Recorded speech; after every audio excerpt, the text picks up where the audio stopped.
Oke, selamat malam semuanya. Ya, malam ini Yeftalk kembali hadir edisi 15 Juni 2022.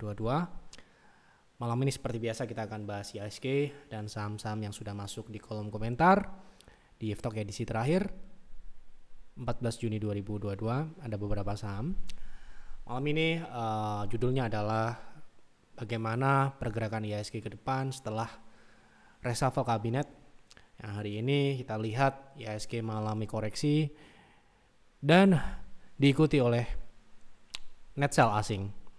Apakah ini merupakan pertanda IHSG akan jatuh kembali? Nanti akan kita lihat ya. Oke, langsung kita masuk ke IHSG ya.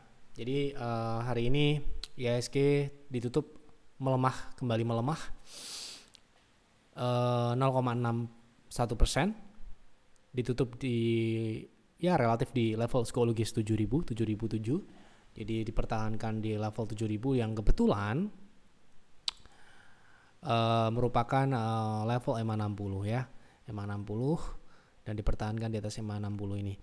Jadi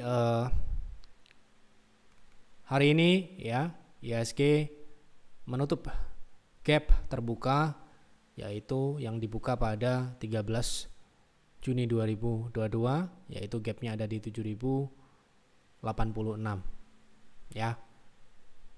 Jadi kenaikan hari ini tadi pagi itu ya langsung terjadi penurunan setelah mencapai level gap tersebut ya. Kita bisa lihat, jadi ini adalah kenaikan tadi pagi jam 9 ya, naik ke 7.080 sekian ya, 7.080-an, kemudian langsung mengalami penurunan ya, hingga sesi kedua tadi sedikit mengalami kenaikan tipis sehingga membaik dari 1% minus 1% menjadi 0,61%. Nah, ini juga sudah kami sampaikan terutama untuk member kami di PTR. Tentu saja kami sudah memperkirakan kenaikan yang terjadi di hari ini sejak tanggal 14 Juni kemarin. Jadi setelah terkoreksi cukup signifikan di awal pekan, awal minggu ini, kemungkinan akan ada rebound dengan target pullback yang kami garis bawah ini ya, di 7.050 sampai dengan 7.090 ya. Jadi saran kami kepada member-member kami di PTR adalah menjaga posisi cash on hand tetap di level aman di atas 50 PV ya. Jadi apabila terjadi penurunan lagi, harusnya apabila Anda mengikuti instruksi ini akan baik-baik saja, akan sehat-sehat saja, begitu ya. Nah, dan hari ini ya informasinya adalah update IHSG jam 9 lebih 51 menit. Kita informasikan telah mencapai target pullback. Pastikan posisi cash di level aman di atas 50 PV. Jadi ini adalah salah satu menurut kami hal yang sangat penting untuk kita bersiap mengantisipasi apa yang akan terjadi ke depan.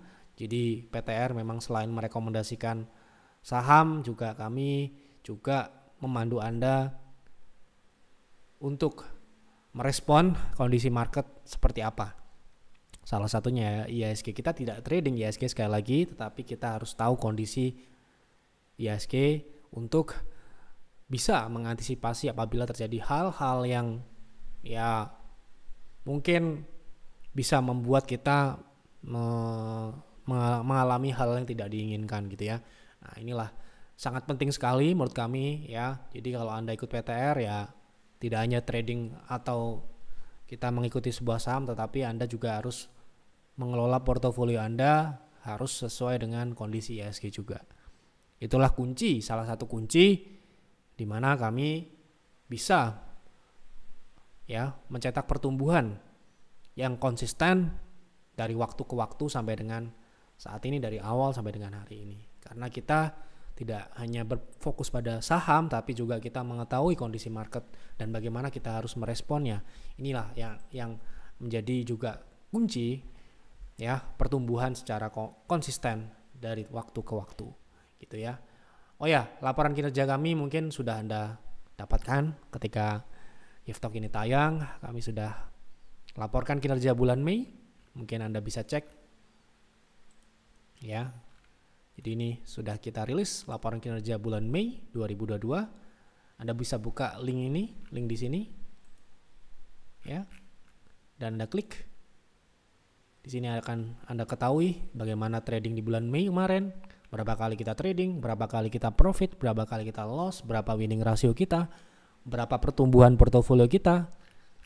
Begitu juga untuk peer, kita akan informasikan bagaimana kondisi portofolio kita, apakah membaik atau memburuk, apa saja yang kita distribusikan, apa saja yang kita dapatkan dari dividen, dan sebagainya. Semua dilaporkan secara konsisten dari tahun ke tahun, dari bulan ke bulan, selalu ada dari kuartal 1, kuartal 2, kuartal 3, kuartal 4. Semua dilaporkan dengan ya sebaik mungkin agar informasi ini dapat menjadi panduan Anda ketika Anda join. Anda pastikan Anda sudah mengetahui kinerja kami.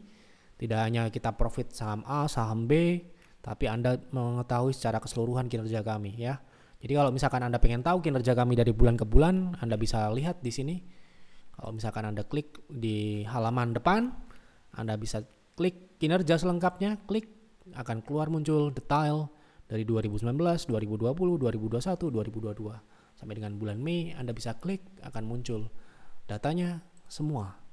Jadi pertumbuhan yang Anda lihat 97% ini tidak dihasilkan dalam waktu yang singkat, tidak mudah. Jadi ada profit dan ada loss. Itu hal yang biasa.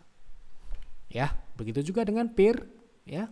Semua sama, kita laporkan sama, ya. Jadi kalau Bapak Ibu mau join PTR ataupun peer ataupun peers, Anda harus tahu layanan ini apa yang Anda dapatkan. Anda bisa pelajari di layanan, tidak perlu tanya admin, harusnya sudah tahu, ya. Ya, jadi kemudian kinerja seperti apa, ya, seperti itu. Jadi kita laporkan secara transparan apa saja yang kita tradingkan di bulan Mei. Oke, jadi bagaimana kira-kira IHSG setelah menutup gap atau menutup target, mencapai target pullback dengan adanya reshuffle hari ini, kita sudah melihat respon market ya. Respon market sementara ini adalah negatif, dengan kita bisa melihat angle dari investor asing yang tidak terlalu mendukung, dengan nggak tahu ya Menteri Perdagangannya atau yang mana. Yang jelas reshuffle hari ini direspon negatif dengan tercatat net sell. Anda bisa cek di data, mungkin di online trading Anda juga tersedia. Hari ini asing net sell ya di pasar reguler 685 miliar ya. Lalu bagaimana pergerakan secara teknikal, apakah akan berlanjut turun ke depan? Menurut kami ada potensi seperti itu selama kita melihat IHSG bergerak di bawah level 7060 ini ya. 7060 ini merupakan neckline yang kita bisa anggap ini adalah double top untuk tren kecilnya, tren minornya ya. Jadi ini adalah 7050 ini adalah merupakan kunci. Kalau dia tidak tutup di atasnya, berarti kecenderungannya akan mengarah ke support gap yang terbuka di 6880 yang sudah kami sampaikan di stock call kemarin, dan gapnya tidak hanya di situ saja, ada di 6840 juga. Jadi sementara ini kita akan melihat kecenderungan IHSG masih akan mix dengan kecenderungan turun. Jadi ini yang perlu diwaspadai dan harus hati-hati juga gitu ya. Ketika kita trading, kita perlu memperhatikan kondisi IHSG. Apakah kita harus mencari saham-saham yang bergerak melawan IHSG, kemudian berapa cash yang harus kita pegang untuk mengamankan posisi portofolio kita dan sebagainya. Jangan sampai kita terbawa turun tanpa memiliki langkah-langkah yang harusnya Anda lakukan agar ya kerugian Anda terminimalisir gitu ya. Karena ya selama Anda di market, sedikit banyak Anda akan tetap terdampak dengan pergerakan market. Begitulah kira-kira untuk IHSG sementara ini. Kita masuk ke pembahasan saham. Pertama dari Pak Ito, INDEX untuk trading apakah bagus, bagaimana view short term-nya? Saham super agresif ya INDEX ini. Sementara ini untuk jangka pendek kita lihat dari transaksinya masih mengalami penurunan sejak dia turun dan dia breakdown 296 ini. Kalau kita perhatikan dari jangka pendek mungkin dia masih bisa turun membentuk wave J karena saat ini masih dalam fase koreksi. Mungkin kita bisa menunggu untuk swing trade. Kita bisa tunggu di bawah lagi. Ya, sembari menunggu transaksinya kembali. Ya ini transaksinya masih mengalami sedikit penurunan minggu ini. Jadi mungkin ya kita bisa nunggu di wave A, supportnya di 240 atau bisa juga di 168 ya, atau 160 ya. Tapi sementara ini kita akan lihat dulu di support terdekatnya di 240. Kalau itu ditembus ya kita bisa menunggu di harga yang lebih rendah. Seperti itu kira-kira untuk hari ini masih belum terlalu menarik. Berikutnya dari Pak Adi Nugraha, apakah masih aman masuk BMSR yang mana sudah 2 hari suspend? Saham yang disuspend itu tentu saja sudah tidak wajar pergerakannya. Kalau saya tidak berani, kalau saya ya, meskipun dia penutupan terakhir dia naik seperti ini. Kenapa untuk saham ini khususnya BMSR ini? Kita lihat track record ke belakang ketika dia naik signifikan, kemudian dia juga turunnya bertubi-tubi. Mungkin dengan kondisi saat ini seperti yang terjadi di saham-saham yang lain, kita akan melihat saham ini akan sangat mudah untuk ARB dan kita akan kesulitan untuk menjualnya. Nah, di lain sisi dia sudah naik sangat signifikan sekali, tidak wajar kenaikannya. Nah, inilah yang mungkin menjadi alasan. Mungkin saja dia masih mengalami kenaikan, namun yang kita perlu tahu risk dan rewardnya sudah besar risknya. Jadi risknya sudah besar, mungkin sudah melampaui batas toleransi yang kita miliki. Misalkan di PTR batas toleransinya adalah 5%. Dalam kondisi normal kita tidak boleh lebih dari 5%. Namun kalau misalkan ternyata sahamnya gap down, mau tidak mau kita tidak bisa jual dan mungkin akan terjadi loss di luar ekspektasi kita. Misalkan kita berani trading di model saham seperti ini. Kita tidak menilai saham ini jelek, tidak. Tetapi kita harus tahu kondisi dan posisi saham ini saat ini. Sudah disuspend, memang sudah naik sangat signifikan. Kemudian kita tarik ke belakang di masa lalu, dia memiliki track record yang kurang terlalu baik. Dalam hal di sini adalah transaksinya. Pertama transaksinya sangat kecil, dia bisa lompat ke bawah berturut-turut dan itu ya akan menyulitkan kita untuk keluar. Kalau boleh menyarankan, menurut kami pilihlah saham yang baru akan naik. Gitu Pak Adi, kira-kira. Lanjut dari Pak Ali Kusuma. Pak Yev, tolong bahas GoSko kapan baiknya bila ingin masuk untuk trading atau invest. Kita anggap ini untuk trading ya.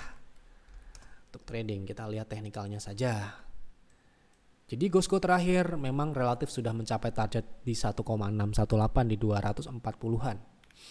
Kemudian saat ini dia sudah breakdown dari MA60 yang mana ini merupakan hal yang ya, tidak terlalu baik. Karakteristik dari saham ini memang membentuk V dan V-nya ini sudah terbentuk yang mungkin ini adalah mengindikasikan sebuah fase akhir dari party atau kenaikan saham ini. Ya, kita tidak bilang saham ini tidak bisa naik lagi. Mungkin nanti akan ada pullback. Nah, kita sekarang ini adalah mencari target koreksinya. Apakah masih bisa turun lagi? Melihat perdagangan hari ini dia mengalami sedikit rebound dengan volume yang terlihat meningkat. Ya. Nah, di sini kita bisa lihat sesi pagi tadi sempat mengalami kenaikan signifikan, namun dengan volume yang signifikan, namun di sini terbentuk upper shadow. Apa artinya? Ketika dia mengalami kenaikan, tekanan jual itu muncul sehingga menekan dan membentuk sebuah upper shadow. Dan di sesi kedua dia mengalami kenaikan dengan volume yang relatif lebih rendah. Artinya saat ini dia memang masih lemah. Begitu penilaian kami. Dan secara target koreksi kita akan lihat apakah saham ini memang masih bisa turun lagi atau memang di harga saat ini dia layak untuk pullback signifikan.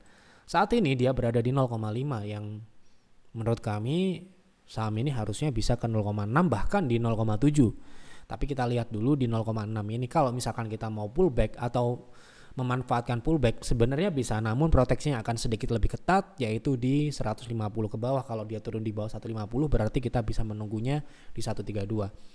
Jadi apakah bisa kita trading di harga sekarang ini? Bisa, dengan menargetkan di 170. Namun di sini ini sifatnya masih sangat lemah karena dia rebound di level 0,5 ya. Di 0,6 ini sudah tervalidasi di masa lalu merupakan area yang kuat untuk support. Jadi ini mungkin menjadi support yang bagus untuk dia pullback signifikan karena karakteristiknya adalah saham super agresif. Di harga saat ini mungkin kita bisa mengharapkan pullback mini, yaitu di 160-an sampai dengan 173. Ya, seperti itu. Tapi proteksinya harus ketat di 150 karena kalau Anda nggak proteksi, dia bisa turun lanjut ke 0,618 yang mana kalau misalkan Anda beli di harga saat ini, ya kerugiannya bisa 13 sampai dengan 20%. Gitu loh. Ya. Risknya kita bisa batasi ya. Tetapi ingat, ini masih lemah. Oke. Seperti itu kira-kira untuk Pak Ali, untuk Gosku. Kemudian dari Pak Alexander Yuan, bahas BRMS. Oke, BRMS hari ini mengalami kenaikan luar biasa dan kami sangat senang sekali dengan kenaikan yang terjadi hari ini, meskipun kenaikannya sedikit memang tidak wajar dengan opening gap up. Dia mengalami kenaikan signifikan. Kenapa kok kita senang? Karena kita ada posisi di saham BRMS yang kita sudah tanam sejak bulan Februari. Jadi 6 Februari Pierce Private Investing Room Syariah ya, Pierce nggak ngambil saham yang lain. Pierce membeli BRMS di harga 130-an. Yang mana kalau saat ini jelas sudah mengalami kenaikan yang ya kita harus syukuri lah. Karena sudah di atas 100%. Pierce ya, Pierce. Ya, memang ini kita tidak ngambil banyak, tapi kita ya ikuti dan cukup berdampak ke kinerja Pierce di bulan Juni ini. Ya, kalau kita bicara pergerakan saham BRMS ini, memang saham ini bisa dikatakan masih uptrend. Namun kita harus melihat potensi risk rewardnya juga, karena dengan penutupan hari ini tentu saja sudah menjadikan saham ini sudah sangat-sangat tinggi. Potensi berikutnya menurut kami ini akan menguji level psikologis 300, kedua di 320 itu dulu. Kita harus belajar dari energi ya, ketika sudah mencapai target. Kalau kita berani beli, kita harus ekstra hati-hati. Kalau kita sudah punya, mungkin bijaknya kita sudah menyiapkan berapa kita harus take profit. Entah itu sebagian, berapa persen dan sebagainya, silahkan masing-masing ya.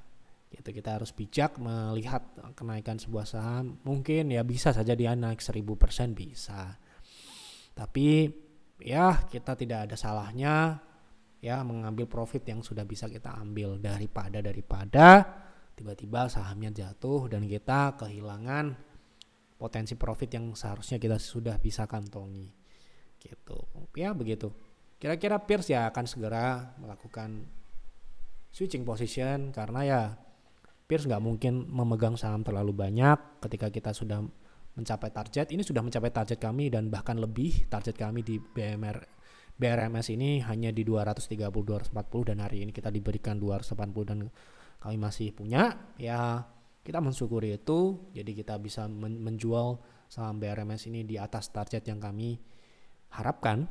Berarti ya itu adalah sebuah bonus pemberian dari Tuhan ya. Gitu kira-kira. BRMS masih berpotensi naik, namun untuk membeli Anda harus tahu sekarang ini kondisinya di mana, jangan sampai Anda nyangkut ya. Oke. Kira-kira begitu untuk BRMS. Lanjut ya. IATA.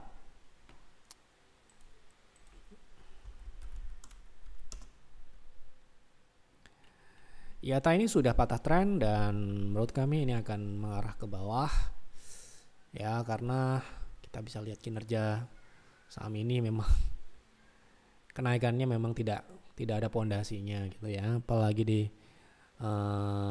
bandingkan dengan saham energi lain, karena ini saham energi ya, kita compare dengan saham yang lain mungkin ya kita katakan dengan grup Bakri lah energi ya, kinerjanya memang berbeda. Ya. Berbeda. Ini sudah positif, IATA seperti yang Anda lihat tadi. Masih negatif gitu. Belum ada tanda-tanda dia membaik. Bahkan di kuartal 2021 terakhir tidak terlihat ada pertumbuhan, ya. Tidak terlihat adanya pertumbuhan baik itu dari revenue ataupun laba bersih. Ini masih rugi ya, belum untung ini ya. Jadi ya kami tidak menakut-nakuti, ya bisa saja dia balik ke 50. Sekali lagi kami tidak menakut-nakuti, silahkan Anda boleh percaya atau tidak, Anda analisa lagi ya. Kalau untuk trading sih aman-aman aja kalau Anda disiplin, tapi kalau untuk hold Anda perlu melihat pondasinya ya. Pondasi itu ya fundamentalnya. Ya, lagi-lagi tidak semua saham fundamental naik ataupun saham yang tidak berfundamental itu selalu naik, tidak. Tapi untuk hold ataupun memegang sebuah saham dalam invest itu berbeda dengan untuk trading. Tapi mungkin ini Bu Hilda ini mungkin trading ya. Dari Pak Stephen Kristianto, IRA sementara ini masih konsolidasi di 1450 dengan support 1350. Kita coba cek, ini saham ini turun sudah cukup signifikan ya.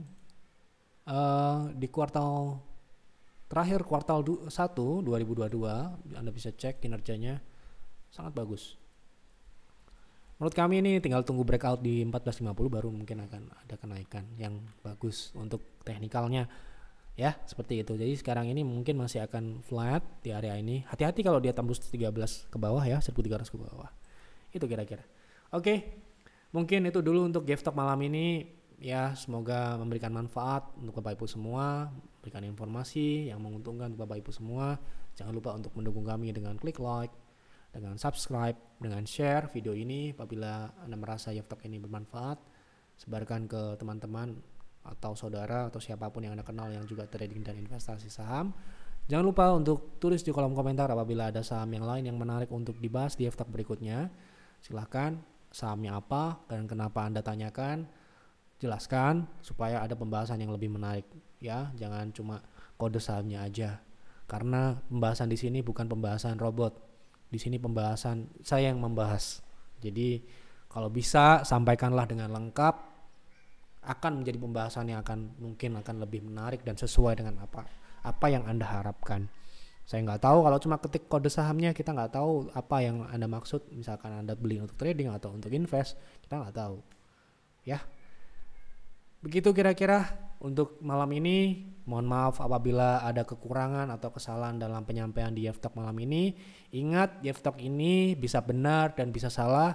Ini hanya opini saya atau analisa saya pribadi. Jadi silahkan diolah ulang, silahkan dianalisa ulang. Buat trading plan yang sesuai dengan strategi Anda apabila Anda cocok dengan saham tersebut yang kita bahas tadi. Jadi risiko pastikan Anda kelola dengan baik, jangan sampai Anda nyangkut dan sebagainya itu dengan menjalankan trading plan yang Anda buat sendiri ya. Gitu saja, selamat malam dan selamat beristirahat.